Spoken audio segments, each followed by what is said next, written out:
I unmuted my mic before the song ended. Did you see that shit? Man, you did it today, man. You did it today. We're a little bit late today, but geez, my man, what's going on? What's the weekend look like? So, actually, you know what? Huge victory. I know I sent you a text Friday night, but so Friday was the first time I actually figured out it wasn't 14 months, it was 13 months that I ate 3 full meals in one day. Put the applause. Yeah. I didn't even, I should have got that under the old you should have that ready, background music. I know. You know what? It's funny. I was audience clapping. Boom, boom, boom, boom, boom. Yeah, it was. And I went to the Blue Jays game yesterday and enjoyed myself there. That was a lot of fun. Met up with friends we haven't seen. Yeah, how do you like the new stuff that they got, like the new party levels? It's pretty damn cool, brother. Like Right? really cool. They the friends we went with are huge baseball fans, and so they've been to the stadium many times. So like they were like, "Oh, we got to come see this," and so literally for like the first 2 innings almost, we kind of walked around and like stood here, stood at the Corona level, stood at the hot, like there's all these different where anyone that has any tickets can go in, and the new kid play zone and all that kind of stuff. It was like, man, this now people are thinking, right? Bring their kids play with Legos while they watch the ball game. And I mean, it's really turning into a family affair. Cause I remember baseball. Don't know about anyone else that maybe is in outdoor stadiums, but our stadium has a roof that comes on and off. And when that roof's off, it is awesome. Like it's a totally different experience when the roof's on. But I'll tell you, Ryan, on a hot day, you bake in that bowl. Like you. Yes, sir. You do. Right? You do. Fun fact about that for you, brother, because everything with everybody with the possibilities of logistics. So I was actually one of the companies, one of the logistics brokers that helped provide like material. So we brought material from one of my customers over to repair the actual Rogers Center Sky Dome, like the roof itself. So just the possibilities are endless. Yeah, it was. Yeah, man. Well, hey, everything was trucked, buddy. Everything moves by truck. Did you see the report on Wednesday last week? Over by Burlington, a truck flipped over with 1.9 million bees in it. Oh, the bees one? Yeah. I saw it on. Oddly enough, I saw it on Six Buzzes. Yeah, that was. They're saying anyone that lives around here, make sure your doors are closed, your screens are closed. Don't let your pets out. There's like 1.9 million bees or something running around. I was like, oh wow. So when you talk about everything being trucked, everything goes in a truck, my friend. That's a lot of bees, brother. That is a lot. That's a shitload of bees, man. Just imagine, eh? I wouldn't want to be the driver. Like, imagine how angry they are from being flipped over. They're like, oh, again, imagine it's like a regular Tuesday for them, we got another flip over, man. We got another flip over, and let's see what's going on. So crazy stuff, buddy. But how was your weekend? It was busy. It was really, really busy. It was really cool to kind of get into. So what did we do on Saturday? Saturday morning was busy.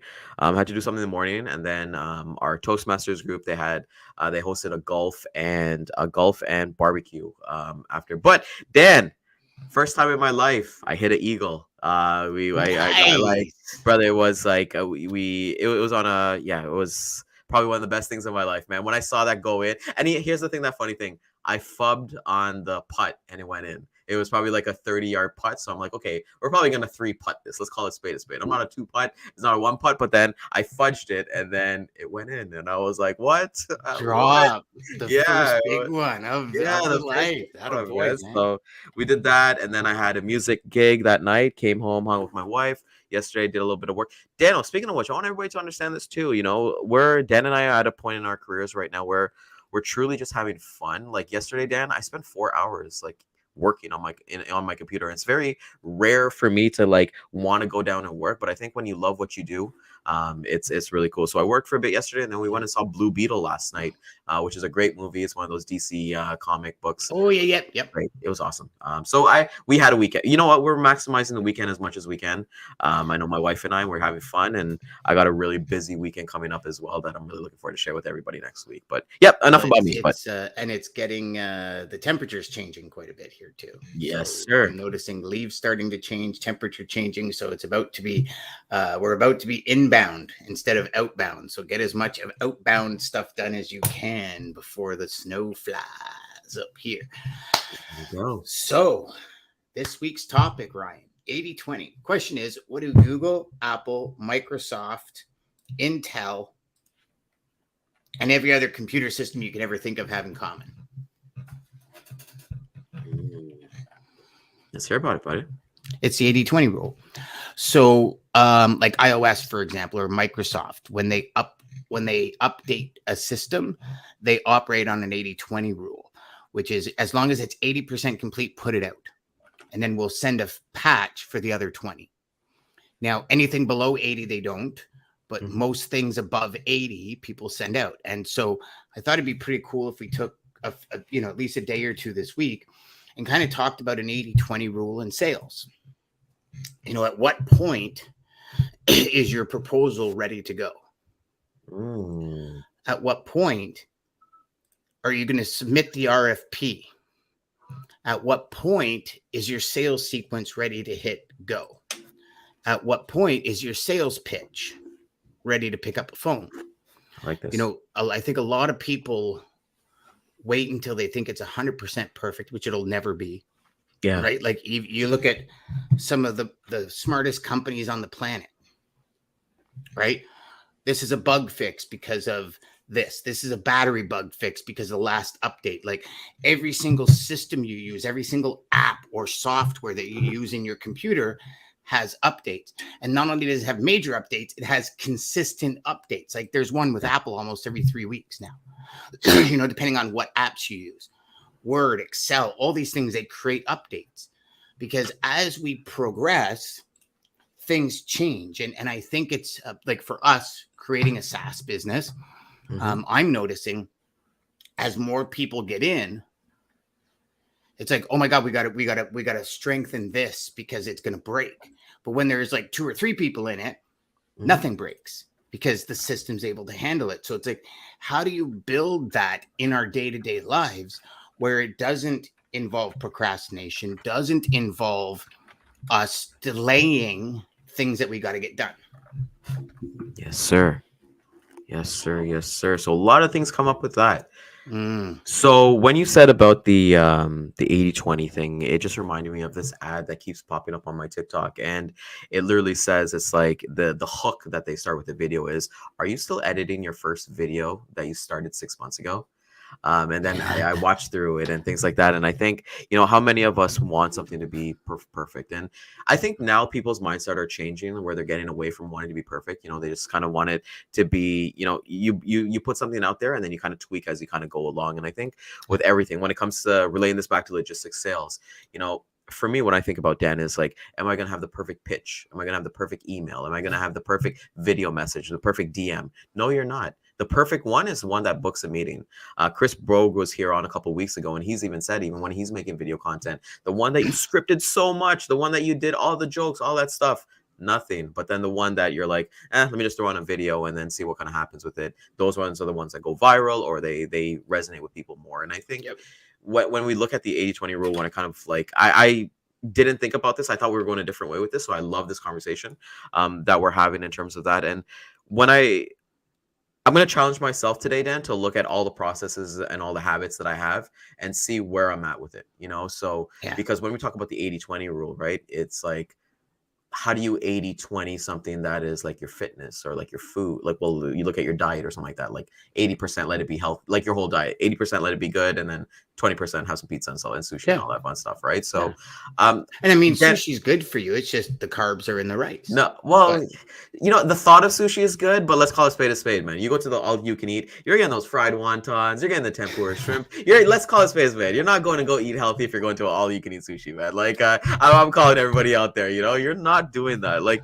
you love those crab rangoons, that's, we all do, right? So Dan, I would ask you for this question. What do you? You're right. There we go. See, so Dan, let's talk about it from the logistics side of it, like you always kind of say. A brand new sales rep, they're coming in or they're gearing up for Q4 and they want to start here and they want to look at that 80-20 rule because we're getting into the unfortunate time where RFPs are everywhere and anywhere and everywhere. And not RFP specifically, but when you're looking at something for like an 80-20, what advice do you give to new sales reps in terms of prospecting itself? So, I mean, this is a big one. This is the one that probably most people get caught up with, especially new reps, because it's like, I'm going to sound like an idiot, right? Like, I don't know what I'm talking about. And I would say, here's your 80-20 rule. Very simple. Get one thing to talk about. And Mm. if I was a new rep right now, like knowing what I know, right, or having a mentor to guide me, if I was a new rep, I would probably start every conversation 8 miling it to the max. Mhm. And it would be 80% of it I would know what I was going to say, and 20% of it would be just I'll play it as it is. Freestyle it. Yeah. Freestyle it. And that's how I would look at the 80-20 rule for a brand new sales rep. They'd say, listen, I'm new. I'm learning about the business every day. I want this to be my expertise. I guarantee you I'll work harder than anyone you work with to make it work. Mm. And here's my belief on that. And love to get your opinion on it. And to all you who's watching and listening, by all means, share. I think you're going to get further ahead with that than you are going to be trying to pretend that you're 80% an expert and 20% winging it instead of the other way around. Yeah. And to me, as a traffic manager, and again, I think everything we do in life, we can only look at as to what we would do, right? If it were me and sitting in this seat, I would say this, or I would do this. Mhm. And see, Jackson agrees. So it's the ability for me as a traffic manager for you to come out and say, hey, listen, here's the reality of where I'm at in my career. Mhm. It would put me back right to the beginning of my career. And I'd say, well, somebody needs to give him a chance. And again, maybe other traffic managers, not a chance. You get some experience and then come back to me. And I'd rather them say that. And I'd put him in my system saying he wants me to call him back in 3 months when I have more experience. Bang, you're done, right? Like it's off into the wilderness and it'll come back to you in 3 months. So it's like, to me, that's where I would start with the 80-20 rule. 80% of it would be coming straight out and saying, hey, this is what I'm at. This is what I'm looking for. This is what I want to master. I want to be a niche in. And I'd let the 20% just kind of wing it. I have no idea what he's going to say then, but I'm not going to practice for it until he says it. And then every time a traffic manager says it, I'll write it down. And then I'll go back and I'll say, okay, well, now I got one rebuttal. Now I got another rebuttal. And I'll kind of learn as I go. I like that. And so I agree with you completely. I think there's two folds of it, right? Like there's no negative like to being like really experienced, because like that's something that you gain over tenure and time and things like that. But one thing I've kind of noticed, Dan, is like, just because you have the experience doesn't make you kind of like you're not that student anymore. You're kind of telling people, like, imagine you're going to a shipping manager and telling them what they like, this ABCD, like you need to do this because all the customers, but it's just like there's no clout there or it doesn't resonate with them. And for me, Dan, I love working with like newer people in the industry and giving them that chance, whether it be like music or any kind of facets of my life as well, just because not necessarily they're more hungry, but they're more like a sponge willing to learn. And there's no ego there. They haven't built that ego if it is a part of them. And not to say that people with tenure does have that ego, but the conversations are a lot different. And we talk a lot about like serving people and having that, being able to kind of uplift people as we kind of go along. And what better role, to kind of help somebody get what they want while you help them, get what they want while you help them get what they want as well. And I'm on the fence of it. I really do think, like, especially with like newer logistics sales reps, put it out there. We always talk about the 8 mile thing that Dan loves to talk about, but put it out there that you are new and you're willing to learn and you'll do anything to get there. You and I are both brand new to SaaS, and it's just like, oh, okay, what are we gonna do? The only thing that we can do is our skills and education has to go up. So at the end, as long as we prioritize those things and we go after it every single day, understand that every brand new day is a clean slate. Nothing yesterday was yesterday's news, so if I close X amount yesterday, it doesn't matter. Today's a brand new day. So even when it comes to 80-20, look at your customers, look at your life, look at the things that you're doing to yourself. If you're genuinely happy and are you grateful, you have that gratitude, like, do you have gratitude 100% of the time? Do you have 80% of your time? Like, figure out that balance for yourself, and then you'll kind of understand what you need to do to go forward. Yeah, I agree with that. I also think, Ryan, most people, I'm going to say people as a whole, whether it be in sales, operations, management, when they've been doing it for a while, it's very difficult to teach them something new unless they're a learner, right? Like I know probably up until from probably 7 to 15 years of my career, you couldn't tell me what I was doing wrong. Yeah. Because I was like, you know what? Really? I'm successful. I'm making a great living. I'm serving at the highest level, and like, and egoic mind could be. I mean, we're learning a lot about that with our book club on Fridays. Mm-hmm. But it's like, I remember vividly telling people, like, you have no idea what you're talking about. You've been in this industry 3 months. I've been in it like 12 years. Like, back off, just go do your own thing. Leave me alone. Like, who are you? And worst thing I ever could have done, because I learn from people that are in the industry 2 weeks, 2 months, where just having a conversation and saying, like, this is what I'm doing. I'm like, wow, that's a pretty damn good idea. Like, do you mind if I try it? And I try it and it works. And it's like, okay, 28, almost 30 years, senior, like in the industry, to 3 months. And you taught me something. And, I think it's in almost every single industry and almost every single field. The old school guys or girls don't really listen. They're set in their ways. And maybe it's a comfortability thing. And you know what? Maybe we should find an expert on this as to why, because I think it would be good for people to learn, like, this is why psychologically or mentally I'm settling in and I'm not willing to listen. Yeah. Because I've seen people with 25 years experience where I listen to them and I think, man, not that they're doing it wrong, but you could do so much better, I think. Yeah, or still using Excel, as their CRM and things like that, so they go for that. Dan, you bring up a great point, because it's just not, for everyone who's watching out there, it's just not about that as well, because I just thought about something that I did that in my own life that I need to work on. It's like when we go and buy something from IKEA. We don't look at the instructions because we felt like, hey, I've built 1 or 2 of these before, right? Like, full transparency, that tripod in the back you see there, I just bought that yesterday, and I'm like, oh, it's supposed to come with a phone, like a phone holder as well. So I'm not reading the instructions. I'm like, where the hell is this? I went to go message the guy, and then I literally pull up, and mind you, the manual is only 2 pages, Dan. It's one of those short things, 2 pages. It says that it's actually embedded in the underneath the tripod, right? So when we look at these things, for us, we got to kind of be present. Like, for now, I know we're talking a little bit from our Friday, but like you said, Dan, it's every facet of our life to always kind of be that ongoing student and understand. When you talk about the 80-20 rule too, Dan, I think that comes from like the Pareto principle, I think it was, where it's like 80% of the outcomes results come from 20% of causes, right? So there's just so many.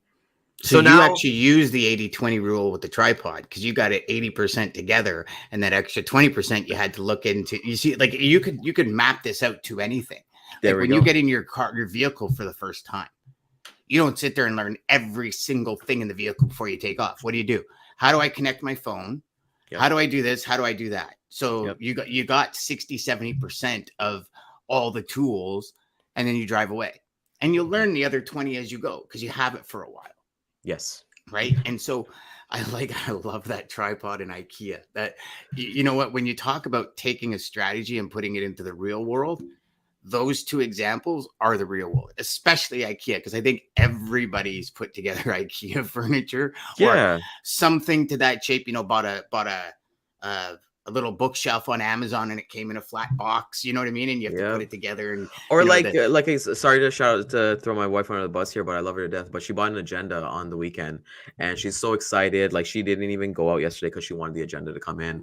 She got the agenda, and she was underwhelmed because it shows, if she read like the fine print, it said like it's from like July 2024 to July 2025, right? So now she can't use this agenda until then. And it's not to say that we need to like always kind of be like the moment, but just understand that, when we're kind of going with these things, this is like, is it the 80? Is it the 20? Is it the mind? Is it the ego? What is it? And just understand that, hey, we can pick and choose and kind of go from there as well, right? So I like that, buddy.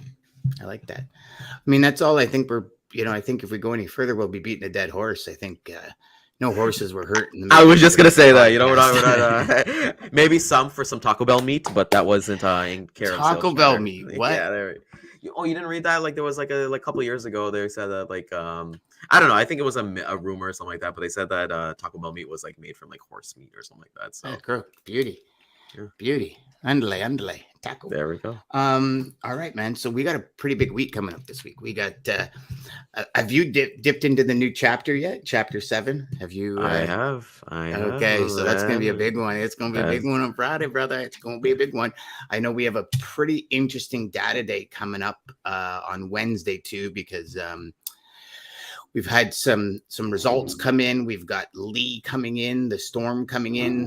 We've got a lot of things happening in our world this week. you know, it'll be interesting. It'll be very interesting the next couple of weeks to see how the dynamics change, especially across the southeastern US, right? And where these storms hit and stuff. But what do you got going on this week, brother? I know we've got on the 20th, we've got a big demonstration coming up next week. Yeah, it's awesome. I actually just got an email. So for everybody knows, Bridger Sales System, everybody go to our website, check it out. It's one of the best, the CRM out there made for logistics reps by logistics reps. But we're actually doing, if you're interested in the fortunes in the follow-up, we all follow up. Not all of us can go ahead and make that one call and close business. It's never happened to me. So I'm assuming it's never happened to you. But if you are in that basically window, we're going to be joining with our partner SendSpark, which is an amazing company that we're partnering with, and they're integrated into Bridger. They send out video messages.